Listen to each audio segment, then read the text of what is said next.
So you're doing all the things. You're in a calorie deficit. Maybe you're even tracking your calories and macronutrients. You're probably going to the gym a couple times per week. You're also getting in your steps every day.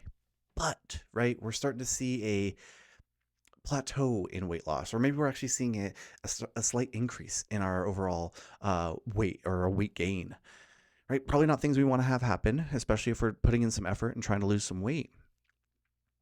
It probably has you thinking, what's wrong? Is my metabolism slow? Is my metabolism broken? Are my genetics going to prevent me from losing any more weight? We're going to answer all of these questions and more. But let's first talk about this term called metabolic adaptation. Metabolic adaptation is this concept where there's going to be several factors at play that are going to kind of prevent us from, losing too much weight too quickly.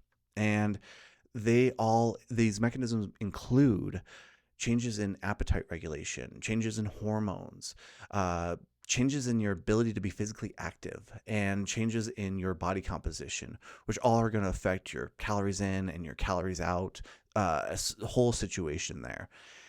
And so this is in response to, right, this calorie deficit or this starvation period, right? It's your body trying to prevent any further weight loss by conserving calories and motivating you to consume more calories. There's a really great quote that I want to read to you. It came from a kind of summary of metabolic adaptation and what's going on here. And it's from the Journal of Strength and Conditioning. I can link to it down below. The thrifty gene hypothesis states that several thousand years back, environmental pressures and natural selection would favor those who were able to survive long periods of famine when food was scarce, and thus are the ones who prevailed and conform our genetic heritage. The heritage that, thrown into our modern obesogenic environment, leads to disease and problems. So, really quickly, I'm Noah Casella. I'm a registered dietitian. I'm really passionate about helping people lose weight, improve their lean body mass and muscle mass, and just live a longer, healthier lifestyle. I want to encourage you to subscribe to this channel if you find this video interesting. This is kind of the content that I end up producing. So if you can relate to that, awesome. I'd really appreciate a subscribe. Finally, I have noticed that this has become a kind of common problem where we're at the end of February, right? Everyone's New Year's resolution of losing weight. This is kind of that time of year where people have been in a caloric deficit and now they're starting to face some problems with that calorie deficit. So if this is someone like you, I've opened my books. If you want to book a consultation, I've left a link down below. So yeah, I look forward to hearing from you. With that said, let's go ahead and jump into how we're going to structure this. So first, we're going to provide a kind of background. We're going to talk about the history. We're going to talk about specifically one study and kind of use that throughout the course of this video to kind of relate to these concepts on, why we're probably not losing weight, even though we're following a calorie deficit. And then we're going to break this down specifically into 4 sections or 4 parts. The first part, we're going to talk about a overall decrease in calories out or energy expenditure. So we're going to talk about what might have led to this, and then we're also going to talk about an increase in energy intake, right? The calorie intake portion of this equation, and what might be leading to that as well. Then we're going to look at 2 examples or 2 situations of, okay, someone that aggressively cut their calories and really ramped up their training and what that would end up causing. And I think that probably would align with most people. And then we're going to look at another situation of being like, hey, let me programmatically, shave off a few calories the first month, and then maybe add in some exercise the second month, and then, really put it all together that third month, and like what the differences in those 2 scenarios would be, and hopefully shedding some light for you on what we might be able to do. With that being said, I want to give you some take homes and something that you can do about it. And so we're going to talk about specifically what are some tactics that we can approach this as, knowing what we know now as far as the research is concerned, and my experience dealing with hundreds of clients in this situation. We're going to talk about some real take-home tactics that you can use. So let's go ahead and jump into this. And to provide us with a little bit of background, right? Your body needs a specific amount of calories. It needs a the specific amount of calories to kind of support. You can break it up into two categories, right? The category of like your subconscious, like keeping the lights on, your, the brain, the eyes, the heart, the lungs, the digestive tract, the liver, the kidneys, like that takes energy to run those things. And so, right, that's kind of running in the background there, keeping the lights on. And then the other category would be like your lifestyle. What are we doing for work? Do we have kids at home that are running around all over the place? Like, how physically active are we, right? And so, right, these two categories, both of which, those are the calories that you're going to be burning per day and you're going to be using per day. So we want to make sure that, that we understand that there is a kind of a baseline that you need there. So, and then in a nutshell, right, this metabolic adaptation are a series of changes that are in response to not meeting that daily energy requirement, right? Not eating enough food to support your daily energy expenditure. So simply put here, if you're not eating enough, you're in a calorie deficit, you're trying to lose weight, right? You're going to be cueing yourself to be hungrier. You're going to be cueing yourself to be a little bit lazier to conserve energy, right? So that your body can have enough so that it can support these other functions. To help us better understand this concept, I want to talk about one of the first research studies that we looked at for starvation. It's called the Minnesota Starvation Experiment, and I use the word interchangeably here: calorie deficit and starvation. I mean, essentially, they're interchangeable to some degree, right? Calorie deficit you can control. You can say, hey, I'm going to be 200, 300, 400 calories short of the calories that I expend every day, and that's a kind of controlled semi-starvation environment. And then there's like full-blown starvation where like you don't have access to food and you can't eat, and that's a different, right, real problem. So with that being said, when you hear me interchange them, think that I'm leading towards this kind of semi-starvation or this calorie deficit conversation. So the Minnesota Starvation Study was one of the first studies that we really did looking at semi-starvation. It was done in response to or in preparation of coming out of World War II and dealing with the civilians that were, in the countries, these war-torn countries after World War II. And, knowing that they didn't have access to food and, what were we going to do to help rebuild this situation and help rebuild these countries and help that population survive and flourish, essentially. And so the study was done in 1944. It was several series or several parts or phases, you could call them. The first phase was a kind of a maintenance phase. Let's get everybody on the same playing field. Like everyone's, these participants are coming off the street. We want to make sure that, they're well fed for a few months, specifically 3 months, and eating about 3,200 calories per day. There's 36 men. So, right. So phase 1, 3 months, 3,600 calories, get everybody on a level playing field. Phase 2 was the semi-starvation portion of the study. And this is probably what we're going to focus on as far as this conversation is concerned, because I want to give you these take-home tactics and talk about what really you can do about it. But this is going to highlight, right, what are those situations, what are those experiences that you're experiencing right now, and kind of giving light to this idea. So with that being said, the semi-starvation phase was 6 months long, where the participants essentially cut their calories almost in half. Now, they were eating about an 1,800 calorie diet. The goal was for them to lose about 2.5 pounds per week, right? So that's a pretty significant chunk of change when we're talking about weight loss, until they reached about 25% weight loss of their based on their initial body weight. And so that's a lot of weight, right? I mean, we can see health benefits from weight loss even just around 5% of your initial body weight. So thinking about that, that's quite a bit. The experiences that these participants showed or they talked about were fascinating. It was noted that the participants' enthusiasm really waned, right? They were required to do like physical activity, and they were required to walk a certain amount and do some sort of daily chores, right? They were mowing and doing laundry, washing dishes, those types of things. And their enthusiasm for these things just waned. Like they did not want to do any of them. They became really irritable and snappy even with each other. And then their interests in non-food related activities, including sexual desires, just out the window. They did not care. It was all about food. They became so obsessed with food during this period of time. It was reported that one of them collected cookbooks, and by the end of it, they had over 100 cookbooks and recipes that they wanted to make when they were done with this study. Right? I mean, think about how obsessed with food you have to be there. Another one of the participants randomly went to a donut shop, bought a dozen donuts. I know what you're thinking here, but instead of him eating them, he gave them to kids and just wanted to watch some kids outside and just wanted to watch them eat them, and wanted that pleasure to see someone else enjoying food. Like, again, how food obsessed do you have to be to do something like that? And then finally, it was reported that they started doing weird rituals with their food. So, like, some of them would eat their food as fast as they could. Some of them would savor every bite and chew it as slow as they could. And then others would actually kind of dilute their food. They would try and make like almost like a soup out of it, so they'd get more food. Like, they put water on top of like their bread so to absorb some of the water, so it felt like they were eating more food, but they really weren't. They weren't getting any more calories than what they did the day prior or the day even before that.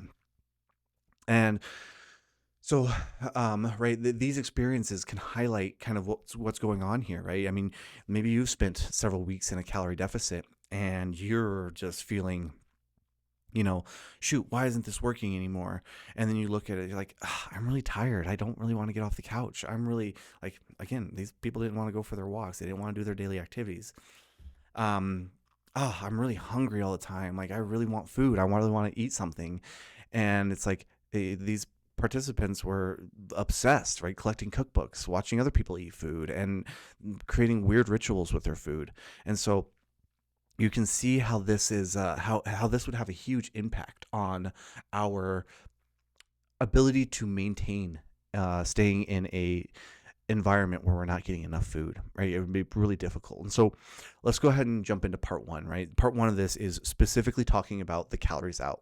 The equation, the resemblance here would be to the participants that didn't want to go for the walks, didn't want to do the daily activities or chores. So starting with this, right, you're going to overall have a decrease in motivation, a decreased desire, a decrease in energy expenditure, right? You're not going to want to move your body as much when you're in a calorie deficit is really the overarching premises here. Your body requires, like we mentioned, a certain amount of calories per day. This set of calories is called your total daily energy expenditure, and there are really 4 components to that piece. There is your basal metabolic rate, there is your non-exercise activity thermogenesis, there is your thermic effect of food, and then there's your exercise activity thermogenesis. We'll talk about all 4 of them here in just a second, but right, all of these components are going to be affected by not getting enough food. So we're going to talk about what those 4 are, and then we're going to discuss the impacts or the effects of a calorie deficit on those 4. So the 4, start with basal metabolic rate, because it makes up a majority of the total daily energy expenditure that you're going to expend per day, right? The total amount of calories that you're going to burn per day just living, this is going to make up the biggest portion of them. About 50 to 70% of the calories are going to be strictly spent keeping the lights on, so to speak, right? This is going to be your muscle mass. This is going to be your brain. This is going to be your lungs. This is going to be your heart pumping. This is going to be your liver processing, your kidneys, so on and so forth, right? So that is your basal metabolic rate, makes up a big portion of this. Your non-exercise activity thermogenesis. This is going to be all your daily activities, right? Your chores, your cleaning, your showers, your going to work, your playing with the kids, your walking the dog. All these pieces that are not directly attributed to exercise, but that are specifically just your lifestyle in general.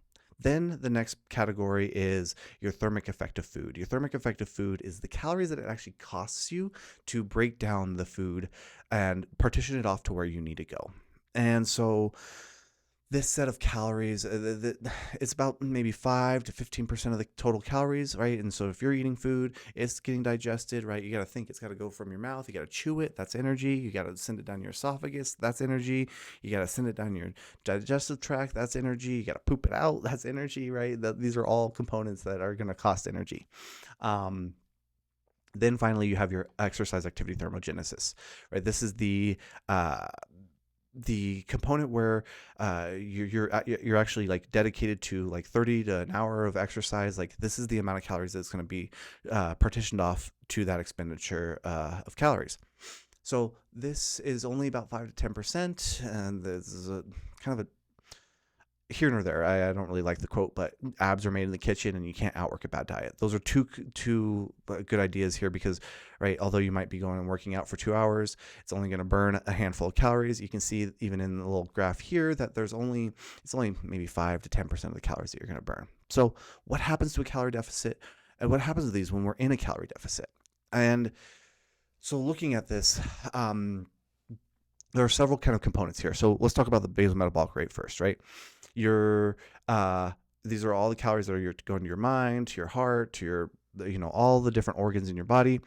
So I think a main contributing factor to lowering your basal metabolic rate would be, right, the fact that when you are losing weight, yes, a good percentage of that weight loss is going to be from body fat or adipose tissue. However, another percentage of it is going to come from muscle mass. And so, right, lowering your muscle mass is going to lower the total amount of calories that you're going to burn per day. And depending on how aggressive you are with your calorie deficit and other factors like if you're strength training and resistance training or not, if you're eating enough protein, are all going to, skew those ratios of body fat versus muscle mass. And so, but no matter what, theoretically, there's going to be some muscle loss in that deficit period of time. And with that being said, so, right, we're going to lower that basal metabolic rate. There are also probably other components to that as well, like how much are you going to be willing to think through problems and critically think if you don't have enough energy? Like, you're probably not. You're probably just going to say, just whatever, let's just do it. Well, assign that. Cool. It's done. Right. Like, you're just not going to want to put the energy into, thinking or those kind of tasks. So you're going to just see an overall lowering of your basal metabolic rate. Next, we've got your non-exercise activity thermogenesis, right? This is this is essentially going to, when you think about it, right, you're probably going to be a little bit lazier. You're probably going to be a little bit less prone to be physically active. Instead of doing the dishes, you might want to just sit and watch Netflix. Instead of, I hope you take a shower every day, but maybe you're not. You're like, I want that extra 10 minutes of sleep. I don't need to take a shower today, right? It's those pieces added up throughout the day and over time, right? That's going to lower your overall expenditure for those daily activities. Then you have the thermic effect of food, right? This is the digestive cost of the calories that you're eating. You're eating less food, so there's probably going to be less of a digestive cost to consuming that amount of food. And then finally, you have your exercise activity thermogenesis. Your motivation and desire to go work out is going to plummet during a calorie deficit. It's going to be really difficult. You don't have enough energy. It's going to be very taxing on your body. You're just not going to want to do it. And so having this combination, right, of all of these pieces, lowering your BMR, lowering your activity throughout the day, lowering the thermic effect of food, lowering your desire and actual performance in the gym or during your workouts, right, you can think, awesome, right? I've been in a calorie deficit. I've been training. My calorie deficit was, let's say let's just use some numbers here. Your calorie deficit, you shaved off 500 calories. Your maintenance calories were 2,000 calories. And so during this past 6 to 8 weeks, you've been following this, you've been eating 1,500 calories, you've been doing all your stuff, but what you've noticed is, right, now instead of burning 2,000 calories like you were at the start, maybe you're burning like 1,800 calories. And these are just theoretical numbers here, that nothing like hard science or anything, but so that's lowered, right? So even though you're eating at 15, now you're only in a 300 calorie deficit. That's kind of the equation or the thought process behind that piece. Now let's talk about part 2. Part 2, we are going to discuss the impacts of a calorie deficit and as it's related to the overall calories that you're going to be driven to go seek out and essentially try and increase those calories. This is mostly driven by some of the hunger and appetite regulation hormones that we have in our body.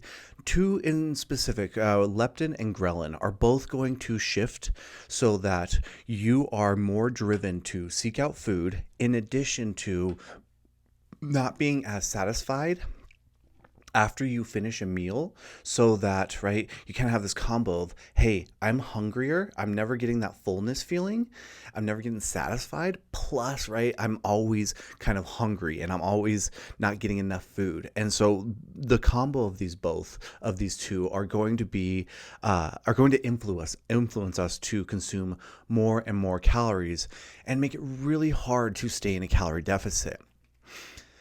As we can see here, I pulled up this really cool chart that was also presented in that research from the Strength and Conditioning Journal. And as we can see, right, we have, the appetite control system at the top, and then we have food reward above that. We have energy balance, and then we have, right, the little human, in addition to lifestyle and environment.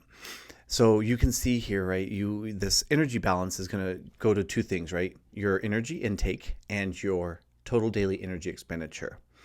And so you can see, hey, if my lifestyle, if my environment, if I'm not getting enough energy intake, we're going to stimulate, some of these hunger hormones, our ghrelin, our CCK, our PYY, our GLP-1, and this is going to say, hey, let's either add, right? Let's say, hey, I need more food, or it's going to subtract, and it's going to say, hey, I know I'm getting enough food, I don't need any more, and right, and that feedback loop is going to say, and then that feedback loop is going to say, hey,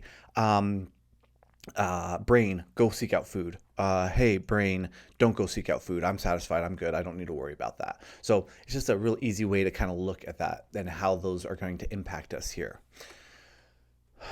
This combination of, the increase and decrease of hunger and satiety hormones, or satisfaction, being satisfied after a meal hormones, make it really hard to stick to any sort of calorie deficit, right? So if you're consistently seeing that feedback loop of, hey, body, I'm not seeing enough food, you need to go seek out food. Okay, again, feedback loop, not satisfied, we need to go get more food. And right, over time, consistently, we're not meeting the requirements of our body, it's going to drive us and motivate us to find more food. So what I normally see happen in this situation is, right, we are deep. Let's say we're 6-8 weeks into a deficit, and we've been following it pretty well. And let's talk about one day. It's the morning time. We're highly motivated. We're not tired from the day. We're not exhausted from making decisions all day yet. So we're pretty highly motivated. We control for breakfast. We really, tighten down on the amount of food that we're eating for breakfast. Then, right, let's say we are, we get ready for work, or maybe we even go to the gym before work. Awesome. Go to work. We're able to focus on work. We're able to focus on what we're supposed to do there, and not be so focused on food. And this is not even a day off, but this is a day where we can kind of have other inputs, so we're not as focused on that food piece. Then we get to lunchtime. We probably again packed our lunch, so it's a controlled environment. We have that food, and then but comes like after work, oh man, that drive home, I am hungry. I could definitely eat more food. You get to dinner, it's like, holy smokes, I ate that dinner and I'm just not satisfied. And then it's like from like 6 until 9, it's like, how many trips to the pantry did we make? How many trips to the refrigerator did we make? Right? Just snacking, consistently grabbing food. And so, right, and this is the scenario, right? After several weeks of dieting, we have good control in the morning, and I'd say even longer, right? You're probably going to lose that control in the morning at some point. You probably start waking up pretty hungry and just seeking out food. And it just makes it really, really difficult to manage a calorie deficit when we are consistently hungry and we consistently are not satisfied from our meals. Let's take a quick review here. We have been following a calorie deficit for several weeks. We've been, somewhat successful. Maybe we've lost 5-10% or a couple of pounds. And now we're starting to see that progress start to slow, maybe trickle in, and maybe actually starting to see more days when we're, gaining weight, gaining a pound, maybe lose a pound, gain 2 pounds, lose a pound. So we're starting to see that trend line actually go the opposite direction. And I think that there's 2 reasons for this, or personally, I like to put this in 2 camps, right? This prolonged exposure to a calorie deficit has had an impact on our total daily energy expenditure, the amount of calories that we're burning per day, right? We've lowered our expenditure per day from lowering our muscle mass and having a lower BMR to being a little bit lazier and not being as physically active, so lowering our non-exercise activity thermogenesis, just not having the energy to go do the dishes or whatever, then we have been consuming less food, and so there's not as much of a thermic effect of food, so we overall have lowered our expenditure. Plus, right, we have had a higher drive or a higher motivation to go seek out food. So there's a tendency to kind of snack, grab off the kid's plate, grab a handful of chocolate chips, grab a handful of whatever is in the pantry, one bite of that ice cream. Like, oh, that can't pull me out of the deficit. So, right, when you think about it, that analogy that we used earlier, hey, I followed 1,500 calories. I was supposed to be eating 2,000. My total daily energy expenditure has maybe dropped a few hundred calories. And now I'm actually, I'm eating the 1,500 calories, but I'm, snacking a little bit. And now you can see, oh, smokes, I'm not in a deficit anymore, right? This is a 1-2 punch as far as, trying to continue weight loss. It makes it really difficult to maintain any sort of dieting phase. You're essentially moving less, carrying less muscle, which is causing you to burn fewer calories. Plus, your hunger is through the roof and you're never satisfied. What do you think is going to happen here? You guessed it, right? You're probably not in a calorie deficit. It's the truth here. But we don't, I'm not meaning to dig the knife. I'm just, right, let's talk the facts. It's just probably not the case anymore. Okay, let's go ahead and talk about part 3 here. What we can do about this situation, about not losing weight, even though we think we're in a calorie deficit. So we are humans. We are very adaptable. I'm going to use the example of the rise of America. It would look like 300, 400 years ago, America wasn't America at that point. It was its own situation. As that time, right, settlers came, we have gone from America being just a baby to, being essentially the superpower of the world. And this is just an example of how adaptable we are and how we can just conform and make things work. With that being said, a few days, even a few weeks of being in a calorie deficit and not eating enough food might not be enough to start seeing these symptoms of lowering your physical activity and increasing your hunger. Depending on the severity and the aggressiveness of your calorie deficit, it's going to make those problems of not being as physically active and increased hunger and drive for food.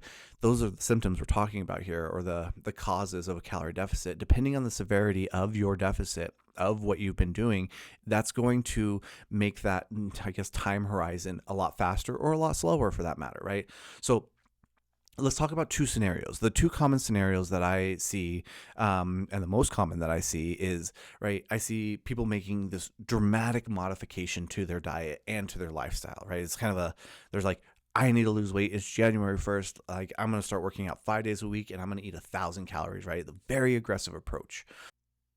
This usually, this is probably someone that's highly motivated and really, trying to get after it, while still trying to maintain all of their other commitments, their family, their job, their lifestyle.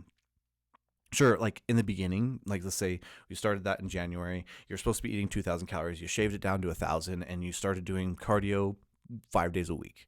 And, right, January comes, let's say we make it to the middle of January 14th, and holy smokes, I can only, do 3 cardio sessions now. I'm feeling pretty tired, but I'm still motivated. I'm still going after it, right? I'm still doing this. Right, it's still, you're going to see some good results. You're going to, holy smokes, in the first 2 weeks, I lost 7 pounds. This is amazing. But then, right, come that 14th, we're starting to get exhausted. We're starting to get tired. Our mood is tanking. Our desire for non-food activities is probably going down. Sexual desire is tanking. And right, so you start to see that January 14th, okay, I can only do 3 days. Oh, I'm starting to get a little snackier, oh, I'm hungrier. And now my weight loss is, is slowing, right? Maybe from January 14th to January 31st, we started to see, maybe instead of that 7 pounds that we lost in the first 2 weeks, we only lost 2 pounds the next 2 weeks. Okay, great. Now February's here and awesome.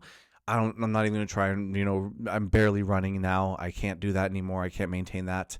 I've noticed that, I'm really snacky, and I'm almost like giving up at this point. Like I'm not seeing any weight loss. I'm not seeing anything successful. And so, right, we kind of burnt the candle at both ends, so to speak, with this first scenario here. Now let's, right, that's the most common scenario that I see. I don't want to provide too much context or too much feedback for this quite yet, because we are going to get to that in part 4. So now let's talk about a different approach, right? The scenario that I want to see more people take is just a more moderate approach, right? We are, come January 1st, instead of slamming our calories down to 1,000, we say, hey, let's cut out the junk food. Maybe I won't have that nightly ice cream anymore. Let's say I'm going to limit my my cookies that I eat per day, or I'm not going to have the, sweet treat that I do after lunch, right? So we just make these small tweaks, right? That shave off a few calories, but it's not like a huge deviation to what we're currently doing. In addition, we say, hey, I'm going to go for a couple 20-minute walks per week. I'm not going to do anything crazy, just a couple 20-minute walks, right? And so you can see, like, cool, like from a energy standpoint, we brought it down a little bit, but then we, and we increased our physical activity a little bit. But there's still a lot of wiggle room that we have here before these symptoms of being starving and being exhausted come into play. So by using this, approach, okay, you can say, okay, after maybe, let's say, we'll use the same timeline here. We've got January 14th, that middle here, hey, I think I can pick it up a little bit. I think I can start, cleaning up my lunches a little bit. I can start, improving my breakfasts a little bit. And so awesome. I can shave off a few more calories, right? So now we're even a little bit lower. And then at this time, January 14th, you say, hey, maybe I can start going to the gym 1 or 2 days a week in addition to my 20-minute walks. Awesome. So we increase that a little bit. And so, but meanwhile, we're just seeing a consistent 1 to 2 pounds per week. We're just seeing that, like, we're just losing weight. We're not too hungry yet. We're not exhausted. We haven't burnt ourselves out. We haven't burnt the candle at both ends as we did in the first scenario. And then we, let's say, great, February's here. Now, I've got a good gym routine where I'm going 2 days per week. I think I can bump that up to 3. Let's go ahead and bump that up to 3. And then, I started tracking my calories during this time as well. And so now I'm like, cool. Now I'm sitting pretty at at 1,500 calories instead of, first scenario where we're eating 1,000. And so we're tracking our calories. We've implemented some healthy behaviors in the first couple of weeks. We've started to ramp up our physical activity a little bit. Maybe we're, trying to hit a higher step count. Maybe we're trying to do 12,000 steps per day. And right, so you're incrementally or periodizing the increase in your deficit, the increase in your physical activity. And through that, we're able to get the biggest bang for your buck as far as weight loss is concerned without having the consequences of a calorie deficit or the symptoms of a calorie deficit. So now let's dive into part 4. Like, you've probably gotten, if you've gotten to this point, I want to thank you. I also want to encourage you to subscribe to our channel. Like, if you like this kind of content, you're definitely going to like what I put out next. So just go ahead and hit that subscribe button for me. And again, if you need some help and you're feeling like you're in scenario 1 and you don't know what to do, well, I want to help you here. I want to talk to you and figure out some ways that you can start to implement a few strategies that are going to help you kind of get back into that groove. So you might be feeling like there's nothing you can do. You've already bottomed out, so to speak. And I'm going to say, not so fast. There's still a few tweaks. There's still a few things that you can do and that you can start seeing progress. I will say that it's going to take some time, but I will also say, like, this finite amount of time that you have a calorie deficit, maybe this is what you lost in this calorie deficit.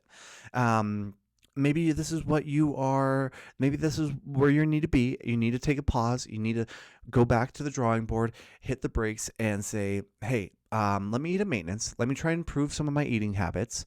Let me, instead of, slingshotting and going the other way and eating your weight loss back and saying, hey, I'm going to, I don't care about junk food. I don't care about this. I'm not going to meal prep, none of those.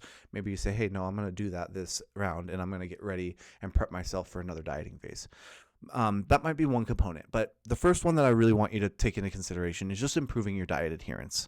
This is, at the end of the day, your diet adherence is going to be, am I meeting my calorie deficit And am I able to do that on a consistent basis? Am I able to do that 6, 7 days out of the week versus doing that 2 to 3, maybe even 4 days a week? So if you can make it so that you're adhering to the deficit more often than not, then that is going to be a huge player here. So how I would suggest you start doing this would be, I mean, you got to think our memories, although they're great, they're not the best. So instead of flying by the seat of your pants, I really would suggest, I do suggest this to all my clients, is some sort of self-monitoring tool, whether it's a food journal, pen and paper, whether it's a tracking app, whether it's taking a picture of your food, planning your meals, whatever that looks like to you, have some sort of self-monitoring tool in play. I like to suggest using a tracking app. My personal favorite is Cronometer. I can leave a link in the description down below, and start tracking your food. Plug in the lunches that you made, plug in the breakfast that you made. Then I would also suggest getting more accurate with the portion sizes that you're consuming. So actually measuring the food that we're eating might be pretty beneficial here. Yeah, might be pretty beneficial as far as knowing exactly what's going in. And this can be super useful for things like, peanut butter is always the go-to one here. But right, I can think of like, okay, I'm gonna have a nice scoop of peanut butter, and then it's like, I logged it as 1 tablespoon, but in all reality, it was like 2.5 tablespoons. So being able to track these foods that, especially that are higher in calorie, and use a more precise measurement like a food scale, will be very helpful here. The next piece that I would suggest is find a workout routine that you can be consistent with. Not something that is going to be crazy, nothing that's going to be wild, but what can you do consistently day in and day out, and knowing that you're going to be exhausted and tired, right? And so this is where I probably would say a walking routine would be a good one. So like, hey, if you went for 3 20-minute walks after every single meal, I bet you, right, that's something that you can consistently stick to for weeks and months on end without completely burning out. That's going to be so much more beneficial to you than going out and trying to put going 100%, giving it your all your gas, and then being so tired the next day that you can't do that again and again and again, right? So thinking about ways that you can make this as consistent as possible is going to be so much more beneficial to you than just like an all out 100% one day workout and then you're gassed for the rest of the week. Then number 3 is, I would say, find a way to include or to be consistent with your daily movement. I know I talked about steps earlier. This could also be like, instead of sitting at your desk, you have a standing desk, or instead of letting the dishes pile up, you load the dishes every single day. Just making sure that you are consistent with your daily movement. An easy way to track this is to track your steps and make sure that you're hitting like a target step range per day. And so knowing that, okay, I need to consistently maintain 7,500 steps per day. Like that's going to be your baseline. Now, you consistently hit that every single day, and part of your improvement with your workouts, or being consistent with your workouts, is to increase your steps to, let's say, 1,500 steps per day. And so you do those 3 20-minute walks in addition to your 7,500 steps. You hit the 1,500 steps per day. Right there you go. That's something that you can consistently do day in and day out. That's not going to burn you out too quickly. All right. I know this is a long one. I was trying to keep it nice and tight for you guys, but there's a lot of information here, and I wanted to give you guys as much as I possibly could. So part 1, we really, as a summary, part 1, we really talked about, right, the effects a calorie deficit and starvation is going to have on just decreasing our overall basal metabolic rate, non-exercise activity thermogenesis, our thermic effect of food, and our EAT, also known as our total daily energy expenditure.